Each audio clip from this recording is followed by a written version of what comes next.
Hello students, how are you all?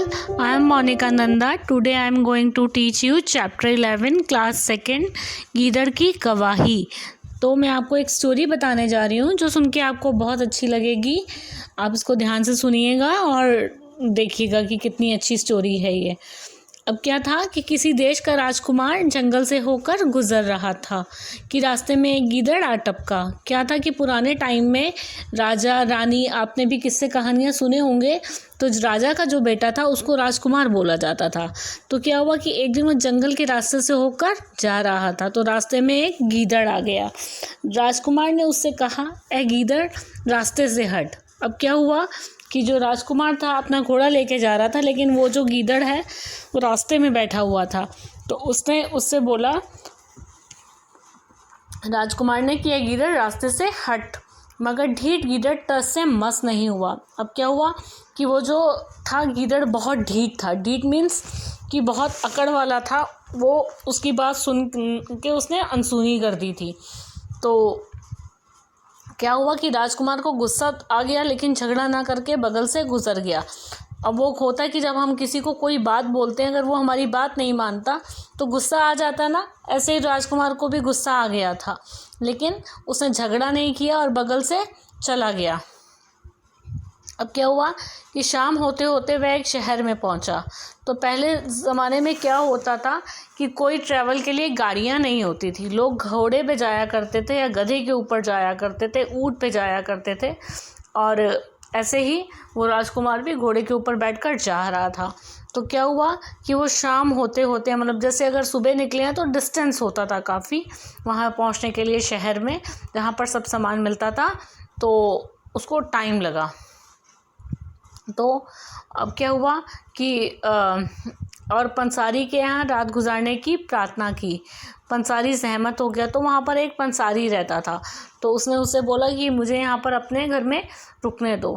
तो पंसारी जो है सहमत हो गया, मतलब पंसारी मान गया। पुराने टाइम में एक दूसरे की बात मान ली जाती थी। राजकुमार ने घोड़ा उसके घर के बाहर ही खूंटे से बांध दिया। अब क्या हुआ कि राजकुमार का जो घोड़ा था, अब उसने बाहर, उसके घर के बाहर खूंटे से बांध दिया। सुबह पंसारी ने उसे जगाकर कहा कि देखो, उसके खूंटे ने घोड़े को पैदा किया है। अब क्या हुआ कि पंसारी के मन में उस घोड़े को देखकर लालच आ गया और उसने क्या कहा राजकुमार से कि देखो, उसके खूंटे ने एक घोड़े को पैदा किया है। राजकुमार बोला, ये घोड़ा तो मेरा है। तो राजकुमार ने बोला कि ये घोड़ा तो मेरा है। इस पर पंसारी बोला, अगर तुम्हारा है तो तुमने रात को ही मुझे क्यों नहीं बताया? तुम झूठ बोलते हो। घोड़े को लेकर दोनों में तू मैं हो गई। अब क्या हुआ कि पंसारी कहने लगा, ये घोड़ा मेरा है कि मेरे खूंटे ने पैदा किया है? और राजकुमार बोलने लगा कि ये घोड़ा मेरा है।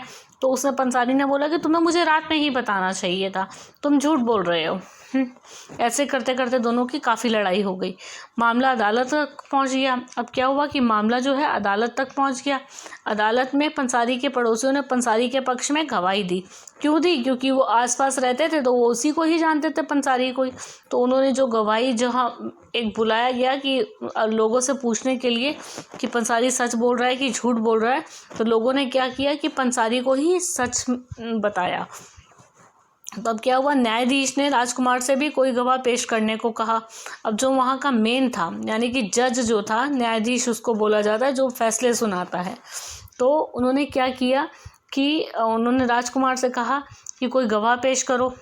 तो लेकिन उसके पास कोई गवाह कहाँ था? अब उसके पास कोई गवाह तो था नहीं। वो क्या करता, क्योंकि सब उसी के फेवर में जा रहा था। तभी उसे जंगल में मिले गीदड़ की याद आई। उसे क्या हुआ कि जंगल में जो गीदड़ मिला था उसकी याद आ गई। वह न्यायाधीश की आज्ञा लेकर उस गीदड़ के पास गया।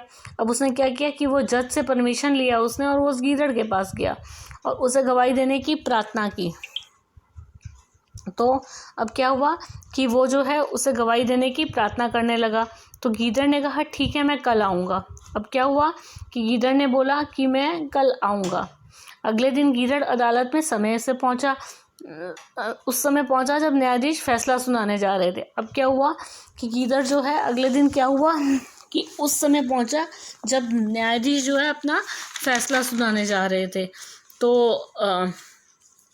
वो गीदड़ पहुंच के बोला कि क्षमा करें हजूर,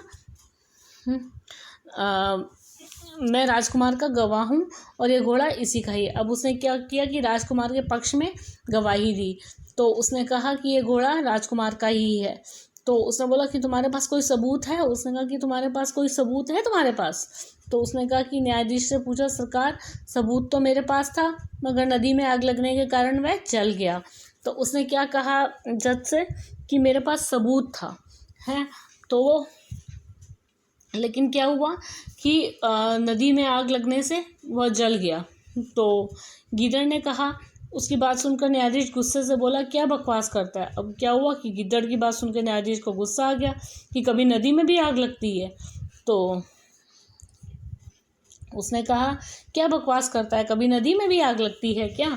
तो सरकार, जब खूंटे से घोड़ा पैदा हो सकता है। अब उसने कहा कि जब खूंटा जब है घोड़ा पैदा कर सकता है तो नदी में आग क्यों नहीं लग सकती? गीदड़ ने पूछा।